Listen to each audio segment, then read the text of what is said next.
Hello दोस्तों, स्वागत है आप सभी का हमारे यूट्यूब चैनल सीजीपीएससी सूत्र में, जहां इंडियन ज्योग्राफी का बहुत ही शानदार बैच चल रहा है। और आज का हमारा टॉपिक है वेजिटेशन। कल तक हम लोग ने क्लाइमेट वाला टॉपिक कंप्लीट कर लिया था।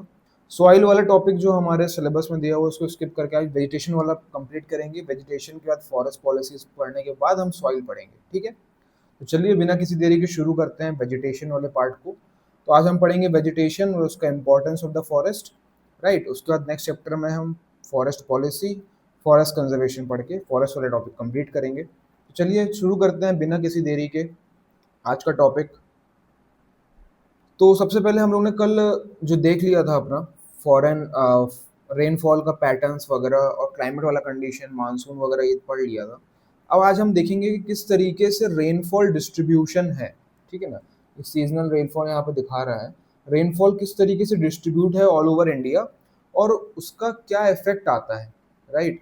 जब आप रेनफॉल को अच्छे से देख लोगे ना तो आपको समझ में आएगा कि वेजिटेशन और जो फॉरेस्ट है हमारे ऑल ओवर द इंडिया वो किस तरीके से हमको देखने को मिलता है। तो जहाँ जहाँ ज़्यादा रेनफॉल वहाँ उतना ज़्यादा फॉरेस्ट, और जहाँ कम रेनफॉल तो उतना कम आपको फॉरेस्ट देखने को मिलेगा।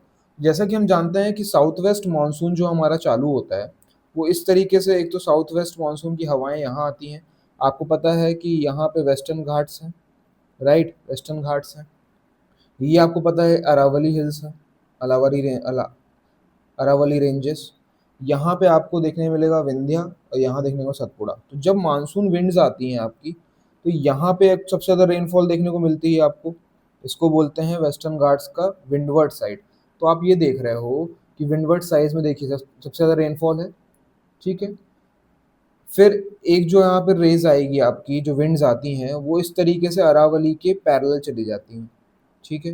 अरावली के पैरेलल चली जाती है तो यहाँ पे क्या है कि बारिश आपको लो देखने को मिलेगी। यहाँ पे क्या है,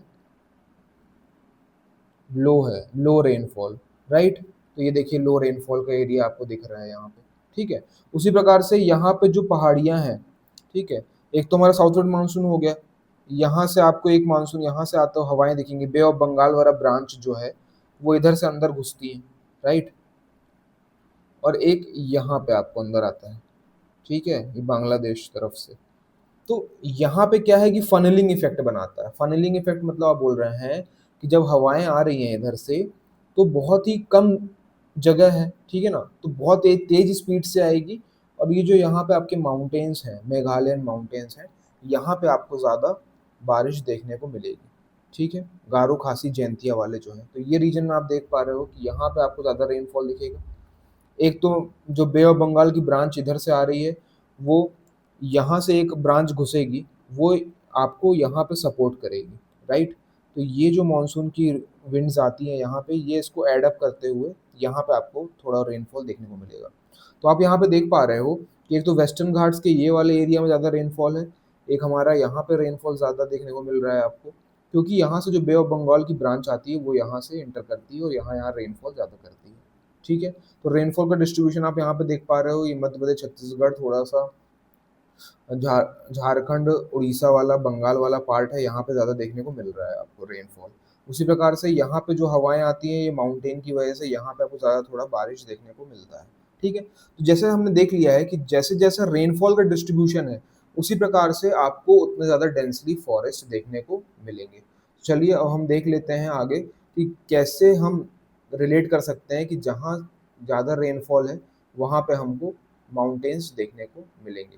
देखिए रेनफॉल हमारा ये वेस्टर्न घाट्स वाले एरिया में ज़्यादा है, तो ट्रॉपिकल एवरग्रीन और सेमी एवरग्रीन फॉरेस्ट आपको यहाँ पे ज़्यादा देखने को मिलेगा, ठीक है ना। एक तो यहाँ पे भी रेनफॉल ज़्यादा है तो ये आपको नॉर्थ ईस्टर्न स्टेट्स में यहाँ पे ज़्यादा देखने को मिलेंगे। थोड़ा सा उड़ीसा वाला पार्ट है, यहाँ पे बंगाल वाला पार्ट है, और ये आपको तमिलनाडु वाले पार्ट में भी आपको थोड़ा ट्रॉपिकल एवरग्रीन और सेमी एवरग्रीन फॉरेस्ट देखने को मिलेंगे, ठीक है। फिर आता है हमारा tropical deciduous forest. Tropical deciduous forest ये सबसे ज़्यादा हमारे इंडिया में आपको मेजर पार्ट में देखने को मिलेगा। तो यहाँ पे आप देख पा रहे हो कि ये पूरा एरिया जो है, ठीक है ना, ये जो पूरा एरिया है हमारा ट्रॉपिकल डेसिडियस फॉरेस्ट का देखने को। अब एक एक फॉरेस्ट का हम टाइप्स भी पढ़ेंगे, तो आप ये एक बार मोटा मोटी आप आपको पिक्चर दिमाग में बन जानी चाहिए कि कहाँ कहाँ पे हमको डेसिडियस फॉरेस्ट देखने को मिलेंगे। अब ट्रॉपिकल थॉर्न फॉरेस्ट ये यहाँ पे देखने को मिल रहा है, ये यहाँ पे देखने को मिल रहा है। ऐसा क्यों देखने को मिल रहा है यहाँ पे, चलो यहाँ तो राजस्थान डेजर्ट वाला पार्ट है, यहाँ पे हमारी जो विंड्स आ रही थी वो यहाँ रुक नहीं रही थी, डायरेक्ट पास हो जा रही थी, तो यहाँ बारिश नहीं हो रही थी। बारिश नहीं हो रही थी तो यहाँ पे ज़्यादा पानी नहीं गिरा, तो फॉरेस्ट हमारा थॉर्नी फॉरेस्ट मिल गया। यहाँ पे क्यों नहीं हो पाया? क्योंकि ये लीवर्ड साइड है, ये विंडवर्ड साइड है, यहाँ ज़्यादा बारिश हुई, बारिश यहाँ पे ज़्यादा नहीं हो पा रही है, तो ये लीवर्ड साइड हो गया, विदर्भ रीजन थोड़ा इस साइड, तो यहाँ पे तो माउंटेन देखने को मिलेंगे। फिर आता है माउंटेन फॉरेस्ट, जो हायर एल्टीट्यूड्स में आपको देखने को मिलेगा, ये कश्मीर लद्दाख वाले रीजन में, थोड़ा सा हिमाचल उत्तराखंड वाला रीजन यहाँ पे, और यहाँ पे अरुणाचल प्रदेश के कुछ एरिया में आपको माउंटेन फॉरेस्ट देखने को मिलेंगे।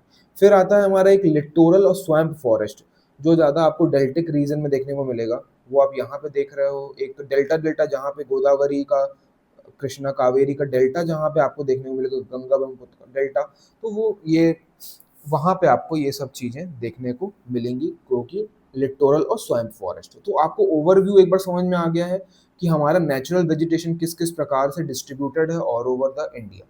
ठीक है, तो चलिए अब हम एक एक करके ट्रॉपिकल एवरग्रीन फॉरेस्ट और ये सब फॉरेस्ट जो अलग अलग हैं आपको, वो कैसे कैसे देखने को मिलते हैं थ्रू आउट द इंडिया, वो देखेंगे। उसके पहले मैं आपको बता दूं कि नेचुरल वेजिटेशन जो है, एक तो टेम्परेट फॉरेस्ट, आपका हिमालयन रीजन जो है ये टेम्परेट टाइप के फॉरेस्ट को दर्शाता है, जो कि वर्ल्ड में अगर टेम्परेट रीजन देखा जाए ट्रॉपिकल के ऊपर वाला, वो हो जाएगा। वेस्टर्न घाट्स, अंडमान निकोबार और ये सब जो है आपको वो ट्रॉपिकल फॉरेस्ट देखने को मिलेगा, ये हो गया लिटोरल फॉरेस्ट, ठीक है ना। और राजस्थान में थॉर्नी बुशेस। तो चलिए अपन शुरू करते हैं एक एक करके, ट्रॉपिकल एवरग्रीन और सेमी एवरग्रीन को पढ़ते हैं, ठीक है। तो यहाँ पे देख रहे हैं आपकी ट्रॉपिकल एवरग्रीन फॉरेस्ट जो है ट्रॉपिकल एवरग्रीन फॉरेस्ट, उसको हमने दो दो तरीके से आप यहाँ पे देख पा रहे हो, एक ट्रॉपिकल एवरग्रीन और एक सेमी एवरग्रीन फॉरेस्ट। अगर हम लोकेशन की बात करें तो western slope, western Ghats, north eastern hills, Andaman Nicobar island में ये देखने को मिलेगा। और सेमी एवरग्रीन फॉरेस्ट जो है, जस्ट जैसे वेस्टर्न घाट्स है ना, तो वेस्टर्न घाट्स के यहाँ पे तो एवरग्रीन हो गया, जस्ट उसके बाद वाला जो सेमी एवरग्रीन मतलब ट्रांजिशन फेज में, जस्ट जहाँ बाजू बाजू में आपको देखने को मिलेगा। Less rainy parts of some region Western Ghats के, जहाँ जहाँ कम रेन होता है as compared to tropical evergreen, eastern Himalayas, Andaman Nicobar में वहाँ देखने को मिलेगा। एनुअल रेनफॉल जो है आपका 250 सेंटीमीटर से अगर ऊपर होती है तो वो एवरग्रीन फॉरेस्ट में आएगा, 200 से 250 सेंटीमीटर में, ये पर ईयर का है, ठीक है ना, एनुअल है। टेम्परेचर यहाँ पे आप देख पा रहे हो कि टेम्परेचर आपको 25 से 27 देखने को मिलेगा, यहाँ पे थोड़ा कम देखने को मिलेगा, ठीक है ना, वेरिएशन। ह्यूमिडिटी भी 77% है, सबसे ज़्यादा मॉइस्चर यहाँ पे आपको देखने को मिलेगा, राइट।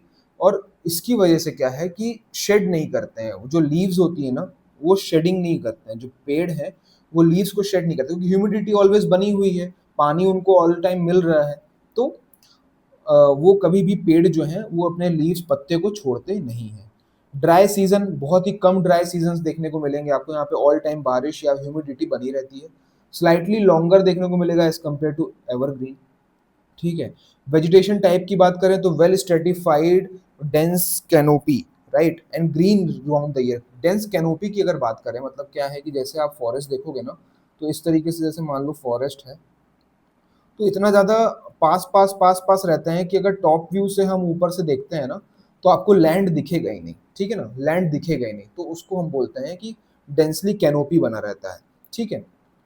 अब बात करोगे कि सन रेज को कैसे पहुंचता है, फोटोसिंथेसिस कैसे होगा नीचे चीज़ों पे, तो क्या होता है कि यहाँ पे जो स्टेम पार्ट है ना, जैसे आप यहाँ पे देख रहे हो पेड़, ठीक है, तो ये स्टेम पार्ट जो है यहाँ पे इस तरीके से ये आपको निकलेगा क्रीपर्स, ठीक है ना।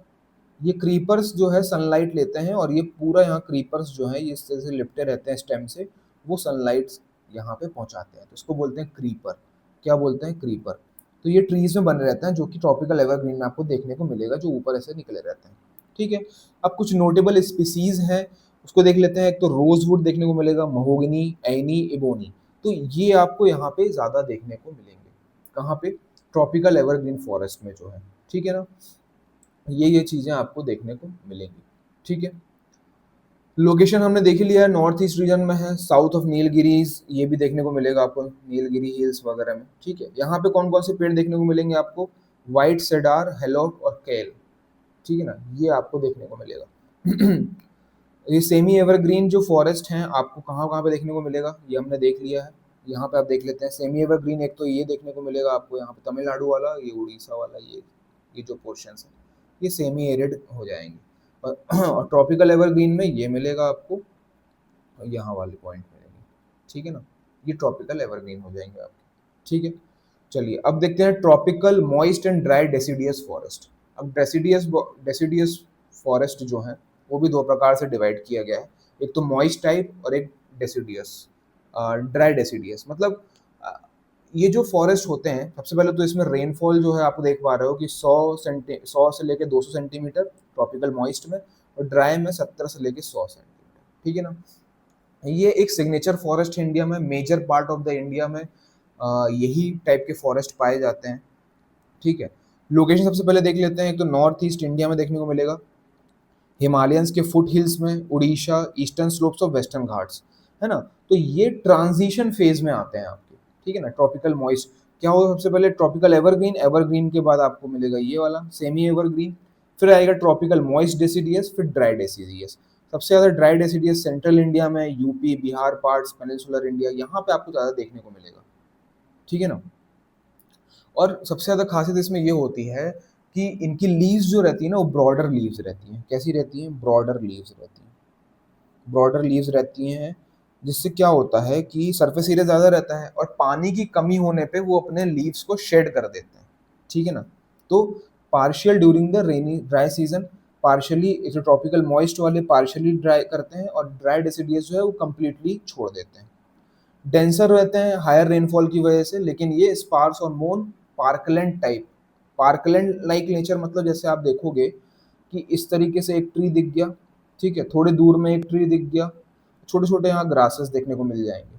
तो इस तरीके से पार्कलैंड आपको ये चीज़ें देखने को मिलेंगी, एकदम पास पास नहीं, आराम से सनरेज जो है ग्राउंड में जाएगी, उस तरीके से आपको देखने को मिलेंगे, है ना।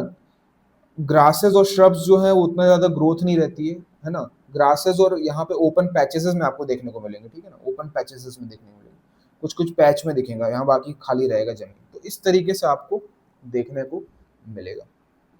ठीक है, अगर हम बात कर ले कौन कौन से पेड़ यहाँ पे देखने को मिलेंगे, एक तो टीक देखने को मिलेगा आपको, टीक हो गया। ठीक है ना, टीक हो गया, इसी को सागौन की लकड़ी बोलते हैं, सागौन की लकड़ी। सागौन की लकड़ी से फर्नीचर वगैरह आपके यहाँ बहुत बनते होंगे, देखा होगा आपने। साल देखने को मिलेगा, शीशम, महुआ, आंवला, सैंडलवुड। तो ये सब जो पेड़ हैं आपको ये ट्रॉपिकल मॉइस्ट डेसिडियस फॉरेस्ट में देखने को मिलेंगे। और ड्राई डेसिडियस में देखेंगे तो तेंदुपत्ता, तेंदुपत्ता से क्या बनता है, बीड़ी वगैरह बनती है ना। इसके पत्ते को रोल करके तम्बाकू भर के बीड़ी बनाई जाती है। पलास का पेड़ हो गया, मलतास, बेल, बेल का शरबत पीते हैं, खैर, और एक्सेलवुड। तो ये आपको डेसिडियस, ड्राई डेसिडियस फॉरेस्ट में देखने को मिलेंगे। तो ये हो गया हमारा tropical dry deciduous and moist deciduous forest. ठीक है, कोई दिक्कत इसमें, रेनफॉल के पैटर्न्स इसके आपको कितना रेनफॉल होता है ये थोड़ा माइंड में बना के चलिएगा, जिससे क्या होगा कि आपको चीज़ें याद रहेंगी। अच्छा, एक चीज़ और बता दूं आपको इसमें, ये मोस्ट डिग्रेडेड फॉरेस्ट है। ठीक है ना, एक तो इम्पोर्टेंट पॉइंट लिख लीजिए कि मोस्ट डिग्रेडेड फॉरेस्ट है और डिफॉरेस्टेड। सबसे ज़्यादा इसका डिफॉरेस्टेशन हुआ है एट द टाइम ऑफ, आप बोलेंगे आज़ादी के पहले वहाँ पे ज़्यादा किया जाता था, डेंसली पॉपुलेटेड एरिया में, क्योंकि पाया जाता है ये, है ना, डेंसली पॉपुलेटेड एरिया में पाया जाता है। और ये सब लकड़ियों का यूज़ करके बहुत ज़्यादा आपका इंफ्रास्ट्रक्चर्स वगैरह में यूज़ होना, ये सब चीज़ें टिम्बर मार्केट में ज़्यादा वैल्यूएबल हैं, है ना, इकोनॉमिक वैल्यू अच्छी है ये सब फॉरेस्ट के जो वुड्स हैं। तो वो इसकी वजह से ज़्यादा डिफॉरेस्टेशन यहाँ पे देखने को मिलता है। ठीक है, अगला हम देख रहे हैं कि ट्रॉपिकल थॉर्न फॉरेस्ट। ठीक है, ट्रॉपिकल थॉर्न फॉरेस्ट, अब इसमें रेनफॉल और कम होता जा रहा है। ठीक है, 50 सेंटीमीटर से कम रेनफॉल है। सेमिड arid region of south west Punjab, Haryana, Rajasthan, Gujarat, MP और यूपी, यहाँ पे आपको देखने को मिलेगा। ठीक है ना, जैसा कि हमने प्लान में देख चुका है, अपने मैप में देख चुका है। वेजिटेशन टाइप देखेंगे तो उसमें shrubs, thorny trees, scrubs like appearance आपको देखने को मिलेगा, राइट, थॉर्नी ट्रीज वगैरह, है ना। लीफ शेडिंग इसमें क्या है, most remain leafless during the most of the year. इसमें लीव्स की वैसे ही बहुत ज़्यादा कमी रहती है ना, लीफलेस प्लांट्स देखने को मिलेंगे।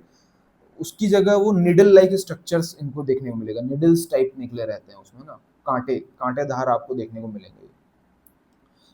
Tussocky grass up to 2 meters के आजू बाजू जो है ना, टस्की ग्रास देखने को मिलेगा। टस्की ग्रास कैसा दिखता है, जैसे आप देखोगे ना इस तरीके से ऐसे ग्रास निकले हुए दिखेंगे, अलग अलग एरिया में आपको इस तरीके से ग्रास निकले हुए पैचेस में दिखेंगे। इसमें ऐसे करके आप इसको निकाल सकते हो, और ये बहुत ज़्यादा ही थॉर्नी टाइप रहता है, मतलब ये आप बहुत स्पार्की एकदम चुभ निडल टाइप रहता है, निडल टाइप, ठीक है ना? निडल टाइप आपको देखने को मिलेगा, ठीक है?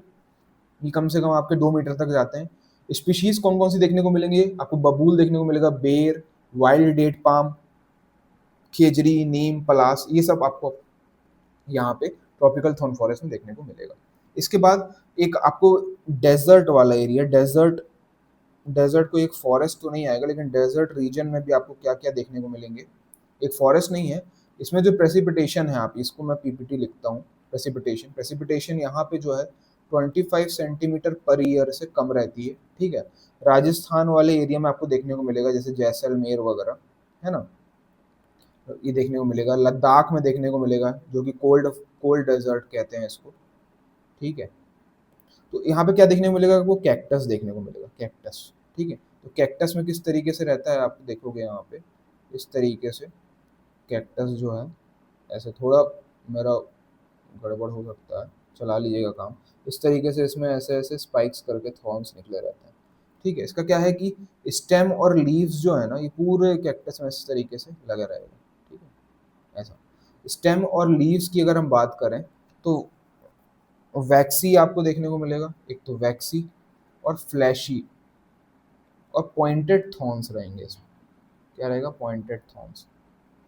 तो ये चीज़ आपको ध्यान रखिएगा कि डेज़र्ट रीजन में आपको ये सब चीज़ें देखने को मिलेंगी, ठीक है? अब आता है हमारा नेक्स्ट जो है, वो है लिटोरल, ठीक है? लिटोरल और स्वैम्पी फॉरेस्ट, ठीक है?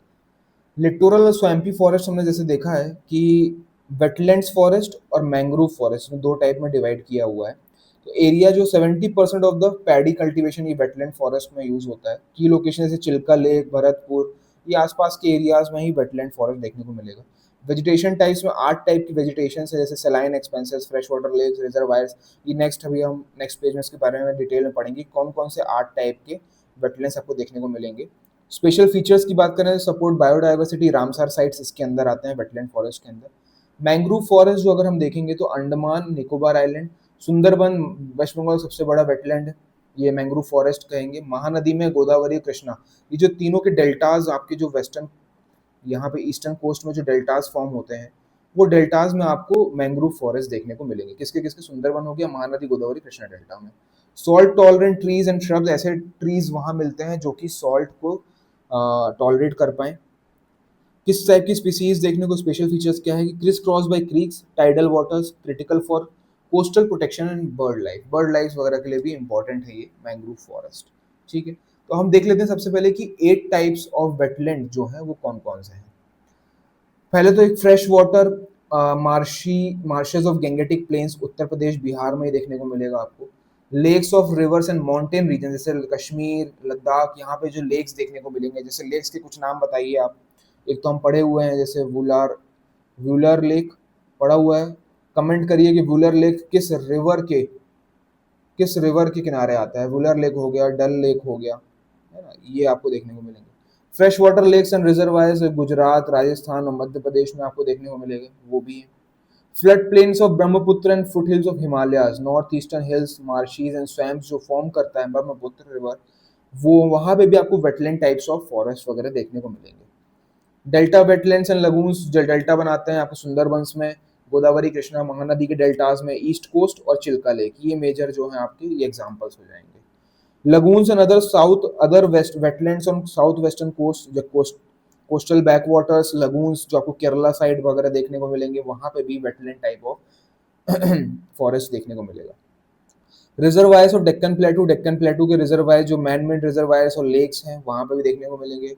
और सलाइन एक्सपेंसेस, जैसे राजस्थान, गुजरात, कच्छ में जो सलाइन एक्सपेंस है ना, वो सलाइन वाले पार्ट वगैरह में भी आपको देखने को मिलेंगे वेटलैंड टाइप्स, ठीक है? तो ये हमने फॉरेस्ट देख लिया आपका, वेटलैंड फॉरेस्ट।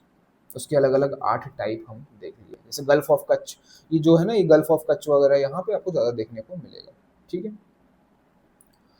अब आता है हमारा last not the least, mountain type of forest. Mountain type of forest higher altitudes में आपको देखने को मिलेंगे, ठीक है ना?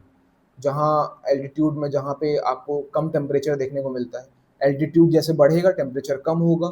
और ये copies of vegetation of polar region, polar region में आपको जो वेजिटेशन देखने को मिलते हैं ना, उसमें उसको ये देख के मतलब आपको दिखेगा, जैसे कि टाइगा हो गया, है ना, टुंड्रा हो गया, इस टाइप के जो है ना पोलर रीजन में जो वेजिटेशंस होते हैं वो देखने को मिलेगा। दो टाइप में बांटा हुआ है, नॉर्दर्न माउंटेन फॉरेस्ट और southern mountain forest, peninsular hills और हिमालयाज में। ठीक है, तो सबसे पहले हम हिमालयाज वाला पार्ट देख लेते हैं। ये अ, आपको अलग अलग हाइट पे अलग अलग टाइप के टेम्परेचर्स में अलग अलग आपको चीज़ें देखने को मिलेंगी।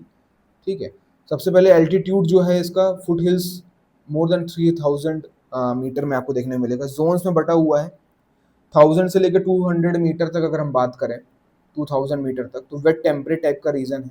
और 1500 से 1750 में पाइन फॉरेस्ट वगैरह, चिर पाइन, जिसमें जिसमें आपको देवदार देखने को मिलेगा, है ना, देवदार हो गया, है ना, ये सब फॉरेस्ट में ये सब चीज़ें देखने को मिलेंगी आपको।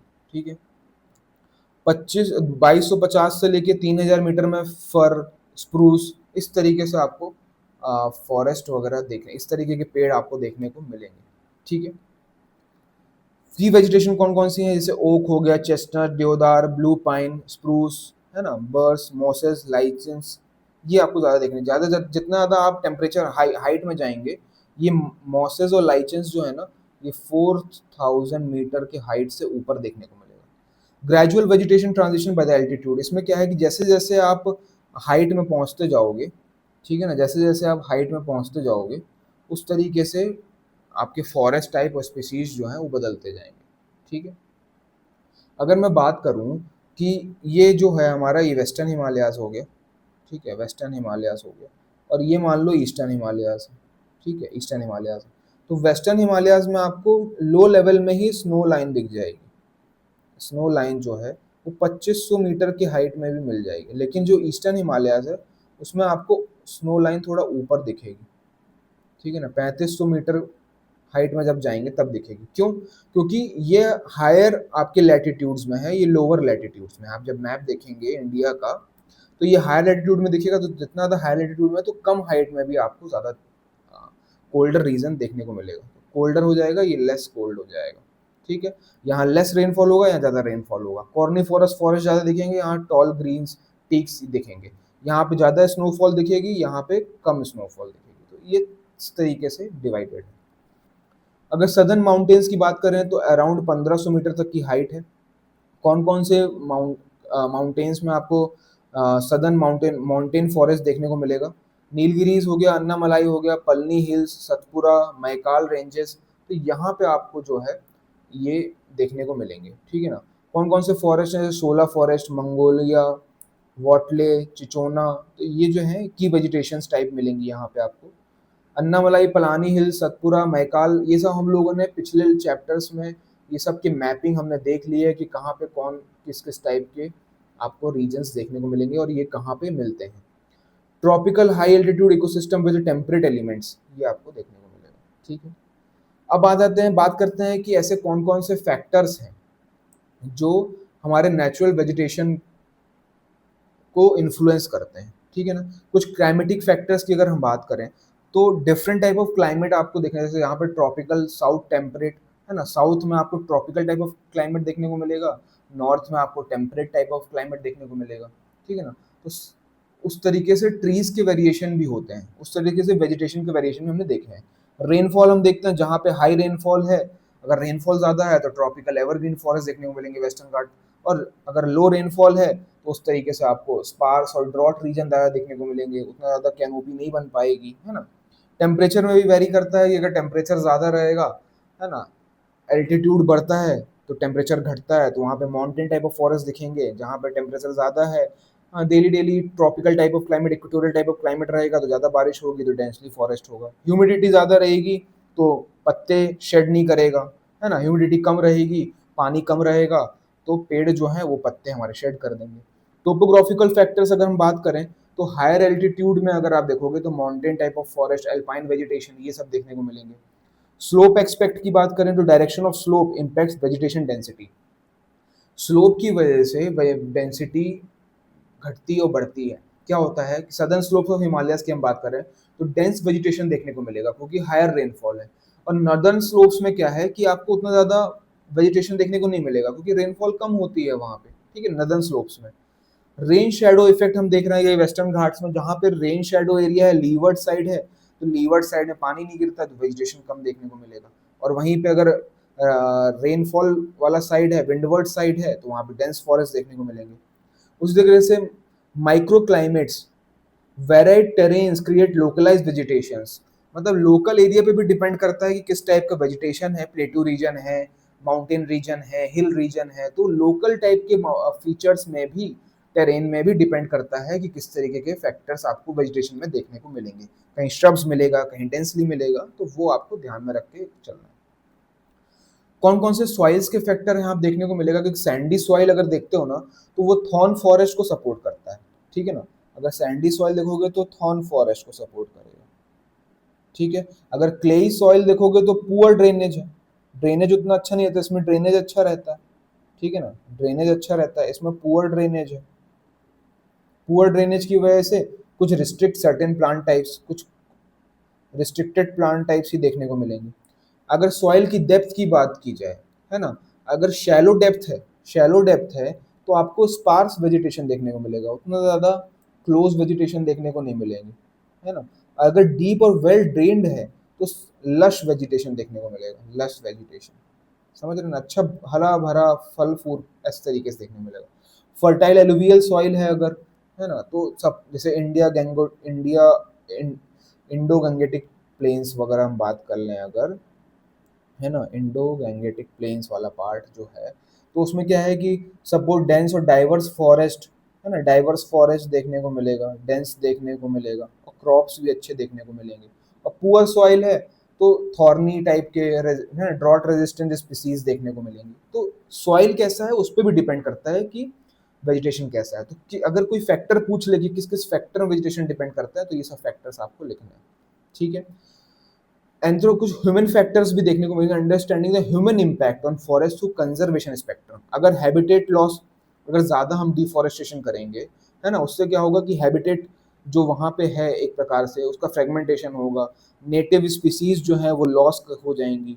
फार्मलैंड कन्वर्जन्स, अगर हम फॉरेस्ट को तोड़ के, उसको काट के अगर हम फार्म्स में कन्वर्ट करते हैं एग्रीकल्चर के लिए, तो हमको देखना पड़ेगा कि फार्मलैंड कन्वर्जन्स की वजह से भी फॉरेस्ट डिग्रेड होते हैं। झूम कल्टीवेशन करने से भी, टिपिकल जो ट्रेडिशनल मेथड्स हैं, फॉरेस्ट हटाओ कल्टीवेशन करो, तो उससे भी क्या है कि फॉरेस्ट कम होते हैं। मोनोकल्चर अगर प्रमोट करते हैं हम, है ना, तो वो नेटिव बायोडाइवर्सिटी है उसको इम्पैक्ट होता है।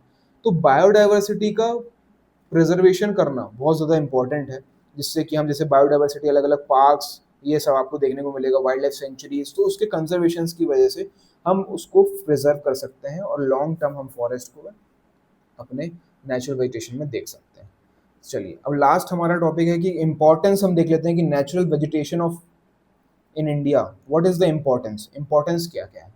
एक तो है कि हैबिटेट, वाइल्ड लाइफ के लिए एक हैबिटेट सपोर्ट प्रोवाइड करता है, आपको वहाँ पे फूड मिलेगा, उसको शेल्टर मिलता है, ब्रीडिंग ग्राउंड्स मिलते हैं फ्लोरा फौना को अलग अलग, समझ समझ रहे हैं ना। और सपोर्ट करता है बायोडाइवर्सिटी कंजर्वेशन, तो ये बायोडाइवर्सिटी कंजर्वेशन पे भी काम करता है, बायोडाइवर्सिटी कंजर्वेशन, ठीक है। अगर क्लाइमेट रेगुलेशन की बात करें तो एब्जॉर्व कर लेगा बहुत सारी कार्बन डाइऑक्साइड, रिलीज करता है ऑक्सीजन, तो जितना भी क्लाइमेटिक इफेक्ट्स हैं, है ना, local level and regional, local level पे जो रेनफॉल हो रही है उसको सपोर्ट करना, राइट। और अलग अलग पैटर्न्स ये सब देखने को आपको मिलेंगे। क्लाइमेट को अच्छा रेगुलेट करके चलता है फॉरेस्ट, अगर फॉरेस्ट है तो क्लाइमेट आपका सही रहेगा। सॉइल कंजर्वेशन में भी काम करता है, सॉइल को बाइंड करके रखता है और इरोजन से प्रिवेंट करता है।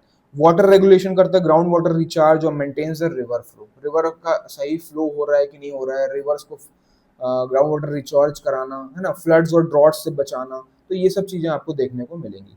इकोनॉमिक रिसोर्स का भी काम करता है फॉरेस्ट, क्योंकि आपको टिम्बर मिलता है, फ्यूल वुड मिलता है, मेडिसिनल प्लांट्स वगैरह मिलते हैं जो कि मेडिसिन में काम आ जाते हैं, है ना, ट्राइबल्स के लिए और रूरल कम्युनिटी के लिए जो लाइवलीहुड है वो आपको देखने को इसमें सपोर्ट मिलता है कि वेजिटेशन के थ्रू आप ये सब चीज़ों को अचीव कर सकते हो। Not last not the least, cultural values, है ना, बहुत सारे फॉरेस्ट एरियाज जो हैं वो स्पिरिचुअल सिग्निफिकेंस भी रखते हैं, कल्चरल सिग्निफिकेंस भी रखते हैं, ठीक है ना। और इको टूरिज्म, टूरिज्म के लिए भी एक सपोर्ट होता है, रिक्रिएशनल हब्स वगैरह बन जाते हैं। इससे क्या है, जैसे Jim Corbett national national park, अलग अलग नेशनल पार्क जो हैं वो इको टूरिज्म का बात आपको वहाँ पे सपोर्ट देखने को मिलेगा, ठीक है। और जो मेघालय वगैरह है ना, मेघालय वगैरह में सेक्रेड ग्रूव्स वगैरह आपको देखने को मिलेंगे, जहाँ पे उसको स्पिरिचुअल सिग्निफिकेंस दिया हुआ है फॉरेस्ट को।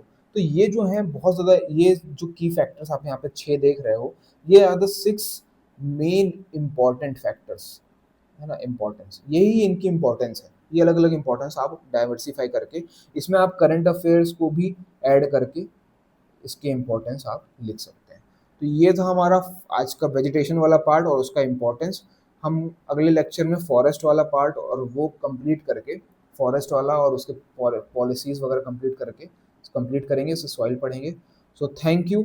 आपको अगर अच्छा लग रहा है लेक्चर तो लाइक करिए, सब्सक्राइब करिए चैनल को, और कोई भी डाउट होता है तो कमेंट ज़रूर करिए, है ना? ज़्यादा से ज़्यादा लोगों को शेयर करिए जिससे लोगों की हेल्प हो पाए। So thank you, tata and bye bye.